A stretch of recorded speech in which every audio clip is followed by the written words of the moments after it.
Ouais, ça fait plaisir. Déjà quand on regarde le classement et qu'on voit qu'on est troisième, on se dit c'est déjà une belle chose. Après voilà, faut pas s'en satisfaire non plus parce que dans le championnat ça va vite. Il suffit de deux mauvais résultats et on regarde vers le bas et des résultats positifs on regarde vers le haut. Donc là on a réussi à faire un match nul, et deux victoires. Donc c'est pour ça qu'on commence à regarder un peu vers le haut. Mais bon, voilà, il faut rester sur cette dynamique là. Sur l'objectif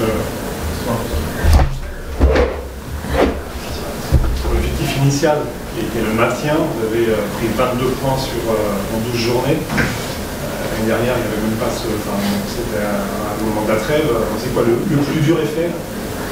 Non, on va pas dire le plus dur est fait. Après voilà, on va essayer de prendre un maximum de points. Voilà, on va pas se fixer de limites, mais en sachant que 22 points c'est déjà beau au bout de 12 journées. Donc si on peut continuer sur cette lancée là, on va pas se gêner. Pour une découverte de la Ligue 2, c'est un bon départ de vivre ça. Oui, c'est un monde à part. Après voilà, je viens de loin, donc pour moi c'est un pur kiff de jouer en Ligue 2. Donc chaque minute que j'ai en Ligue 2, je joue comme si c'était la dernière. Donc je prends un maximum de plaisir en étant aussi sérieux et déterminé. Donc, voilà. Dans le groupe là, cette position là de troisième, est-ce que vous surprenez vous-même, je sais pas, quand vous discutez avec ceux qui ont connu les deux premières saisons où c'était vraiment être déjà dans la première partie de tableau, c'était très peu arrivé, voire pas. Est-ce que vous êtes un peu surpris par vous-même en fait, finalement? On va dire à la fois oui et à la fois non. Parce que mine de rien, on travaille bien, que ce soit tactiquement, avec le ballon, on travaille bien. Donc quand on travaille bien, on a les résultats. Après, je ne dis pas qu'ils ne travaillaient pas bien avant, mais je pense qu'on a de la confiance. Et quand on a la confiance, on se permet de faire des très belles choses. Donc on va essayer de garder la confiance et rester en haut du tableau pour faire kiffer un peu tout le monde. Bien, sur le papier, vous faire en France dire que c'est un groupe avec des joueurs de côté de Ligue 2, mais voilà, ça marche. Qu'est-ce qui fait que la chimie prend? Pourquoi la chimie elle prend bien? Parce que déjà il y a une bonne ambiance, c'est-à-dire que ça rigole bien, mais à la fois ça travaille vraiment très très bien. Et après il y avait quand même des anciens qui sont restés, donc ça veut dire qu'il y avait quand même un certain cadre. Et puis on va dire c'est surtout la bonne ambiance et le travail qui fait que les résultats sont là, quoi. Une bonne ambiance, c'est-à-dire alors bon, les résultats sont bons, donc l'ambiance est bonne, ou l'ambiance est bonne, donc les résultats sont bons.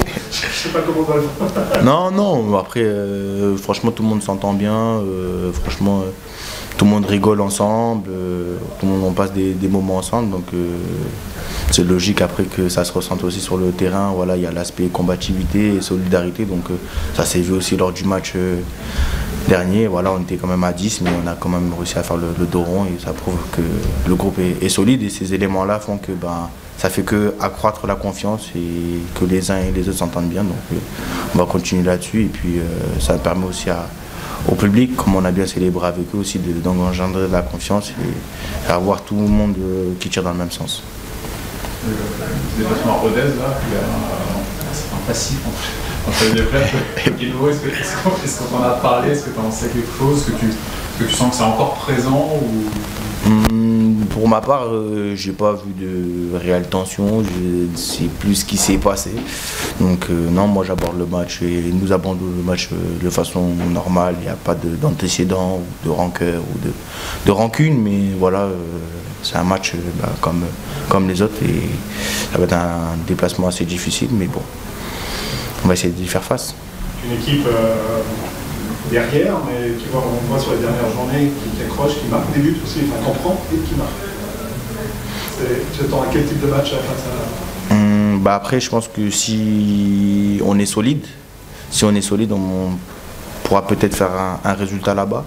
Chose qu'on a réussi à faire en 3 clean sheets dans la semaine. Donc si on reste solide, ils prennent des buts. Donc nous aussi, on a la particularité de mettre pas mal de buts. Donc si on défend bien, je pense qu'on a une carte à jouer.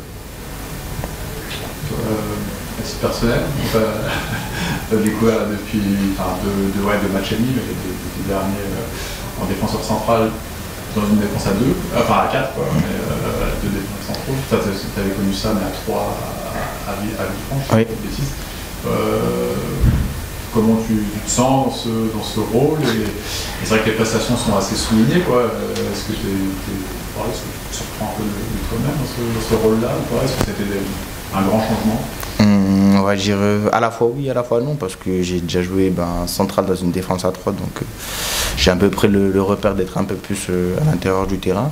Après, défense à 4, à plat, défense centrale, franchement, ça m'est très peu arrivé dans ma carrière, donc franchement, on va dire c'est un poste que je découvre. Je pensais pas que j'allais jouer à ce poste-là, à ce niveau-là surtout. J'ai déjà joué à ce niveau-là, à ce poste-là, mais pas à ces niveaux-là, donc pour moi c'est à la fois une grande découverte.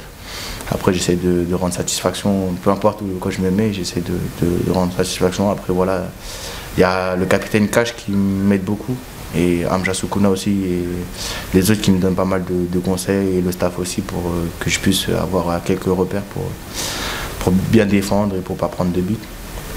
Tu étais surpris quand le coach t'a mis là, la première fois quand il t'a fait rentrer coach à la Star à ce poste-là? Non, petite anecdote, quand j'ai su que j'allais rentrer, le coach il m'avait dit un peu quelle position, soit centrale, soit latérale, et il m'avait posé un peu la question, et moi j'avais répondu dans l'axe, et aussi ça l'arrangeait aussi, parce que Thibaut faisait un très bon match à droite face à Durand, donc du coup j'ai fait ce que j'avais à faire, et j'ai essayé de faire au mieux. Ça va, j'ai plutôt donné satisfaction, et ça lui a donné une idée, et du coup au vu de la blessure d'Axel, il s'est dit pourquoi pas, et ça a l'air d'avoir bien marché. Et du coup, il a continué comme ça. Zéro but en essai. Ouais, c'est ce qu'on peut retenir. Alors sur les clean sheet, je crois que 6, 5, 6, le chiffre en tête exactement, mais... Il y a 7 clean sheets. 7. Et la défense, il y a aussi le gars qui est derrière. Tu peux nous parler un peu des performances de votre gardien, Flo? Flo, c'est un très très bon gardien déjà. C'est on va dire un gardien libéraux, parce que pas mal de fois il intervient dans des situations où on est pris un peu en profondeur, mais sachant c'est un très très bon gardien avec un très bon jeu au pied, une très belle lecture de jeu. Et même dans la cage, il fait des très beaux arrêts, il nous soulage. Même là, le match contre Pau, il a fait des sorties aériennes qui font du bien quand on est défenseur et qu'on voit que le gardien il attrape le ballon, on peut respirer un bon coup et remonter le bloc. Donc non, franchement, en tous les cas, je suis content pour lui, et que ça continue là-dessus, et qu'il ait un maximum de clean sheet, et parce qu'il le mérite. Ça rassure, c'est vraiment important. Oui, franchement, franchement, je ne vous le cache pas, vu qu'on court pas mal, mais voilà, quand il la prend, c'est le moment d'avoir ces petites bouffées d'oxygène, histoire d'être bien.